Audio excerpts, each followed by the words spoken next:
Hi Gaius! This video is for your new finger exercise. I think your mom had it, probably printed out for you. I'm not too sure if I probably did send you all of the 12 exercises. I think you only need to do the first one through 5. That will be enough because we want to sort of focus on having the good hand position as you play these exercises. I wrote down on the sheet of paper of the instructions to have your metronome at 88. These exercises are not hard at all, but it's really good, simple routine to watch your hand position. So sit well at your piano and your elbow height, your wrist height, and your hand shape. Make sure both hands are doing this C shape, kind of like a zombie hand, if you will.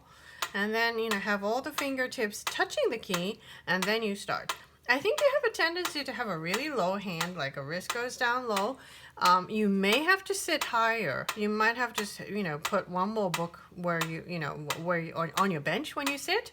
So have your position ready, and you play. This is just a scale exercise. The number 1, walking. Okay.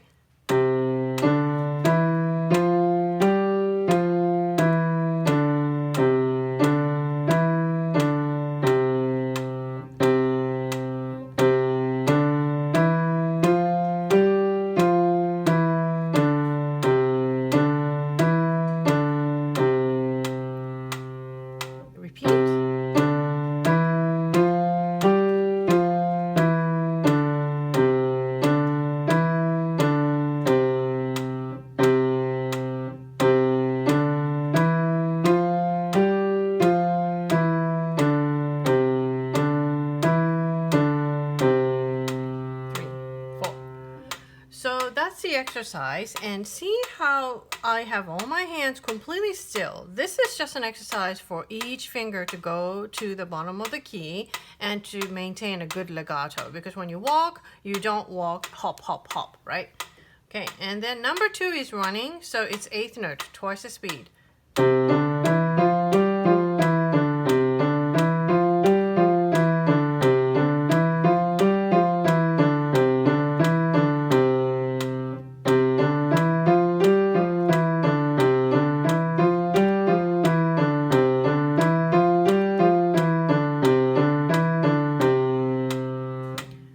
Simple, but again, you want to listen so that it is exactly together. Right and left hands are exactly together, and that you're exactly with the beats too. Okay, and skipping, you skip a note, so you don't play the D or the F at all. Number 3.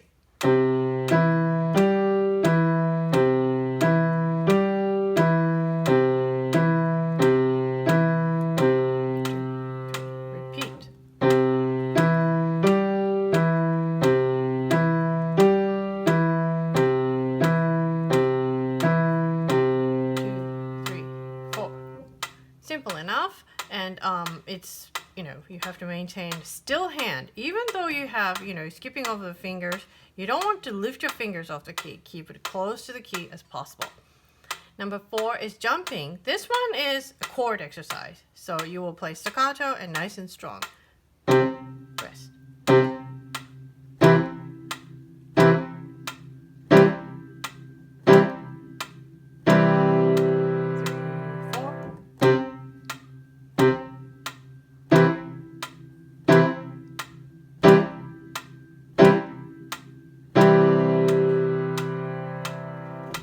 That's number 4. And then the number 5 splits. Both thumb go on the middle C for this one. For the rest of the exercises, you have the C 5-finger position. This one, both thumb at the middle C. And you just do the contrary motion. And the last, you have to reach to the outer Cs.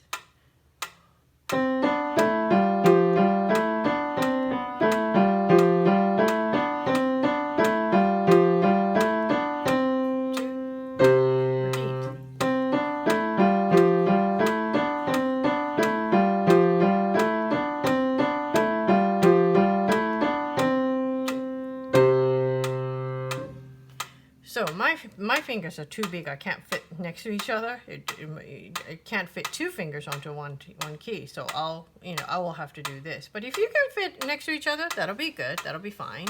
And then, which hand you like to put on top, it doesn't really matter if you want to, kind of offset it a little. So those are the first 5 of your, and it's actually from this A Dozen a Day book. This one, preparatory book, the blue one. This is a number 2 book that we use, and there is no need for you to do the first book. It's very, very easy. It's just for, real little beginners. So that's A Dozen a Day. And then the next exercise is your, the Etude, the number 1, which you already did. I forget what tempo you were playing at. Huh. Okay, the first half, the first 8 measures sounded all good. The challenge was the second half to make sure that you can have your hand position shift smoothly while keeping the legato. So I will just play from measure 9.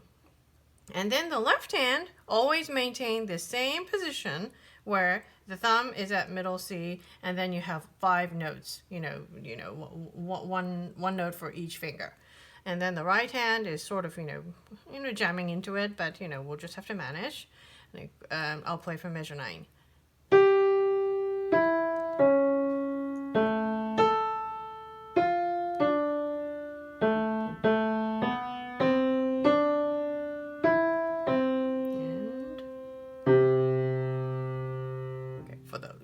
For the last note, you would have to jump down to the low C, and I'll play that again, maybe a little bit faster. Either way, you want it to flow, that the melody line just keeps on, flowing and moving forward. So I will do 1, 2, 3, 2, 2, 3.